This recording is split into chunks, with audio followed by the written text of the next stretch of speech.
Hi friends, welcome to our మినీలోగా. అందరికీ ముందుగా గురు పౌర్ణమి శుభాకాంక్షలు అండి.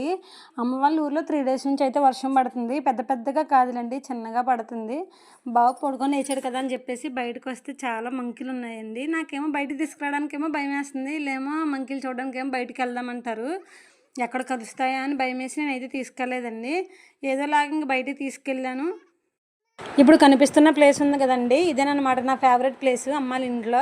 ఏంటక్క ఇల్లంతా వదిలేసి సందులో ఫేవరెట్ ప్లేస్ అంటున్నావు అనుకుంటారేమో. చుట్టూ చెట్లు ఉండడం వల్ల అయితే సందులోకి మంచి గాలి వస్తుందండి. కరెంట్ లేని టైంలో అయితే అందరం ఎక్కడికి వచ్చే కూర్చుంటాం అనమాట. కాసేపు ఆడుకుంటారు కదా అని చెప్పి సందులోకి తీసుకొస్తే గోడ మీద కూర్చోబెట్టమంటారండి. గోడ మీద నుంచి పడిపోతారేమో భయంతో కింద దించితే బ్యాట్ బాల్ మాత్రం అస్సలు వదలట్లేదండి. నా కొడుకు అయితే 24 గంటలు బ్యాట్ బాల్ ఉండాల్సిందే, ఒక పడుకున్నప్పుడు మాత్రమే ఉండదంతే. కాసేపు అయితే ఆడిపిచ్చి అయితే బాబుకి ఇంకా పాపకి అయితే అన్నం పెట్టేశానండి. బాబు అయితే ఏదో కొంచెం అలాగైనా కొద్దిగానే తింటాడు. మా అమ్మాయికి అన్నం పెడితే చాలు ఎక్కడ లేని ఏడుపులు బాధలు అన్నీ వచ్చేస్తాయి అనమాట. అందుకే ఏదో ఒకలాగైతే మా ఫోన్ ఇచ్చి అయితే పెట్టానండి బాబుకి. ఇంకా పిల్లలు పడుకోవట్లేదు కదా అని చెప్పేసి అయితే మా నాన్నమ్మ దగ్గరికి వెళ్తున్నానండి. కాసేపు మాట్లాడేసి వద్దాం, కనిపించి వద్దాం అని చెప్పేసి. Thank you for watching. నా వీడియో నచ్చితే ప్లీజ్ లైక్ చేసి సబ్స్క్రైబ్ చేయండి. ఉంటాను, బాయ్.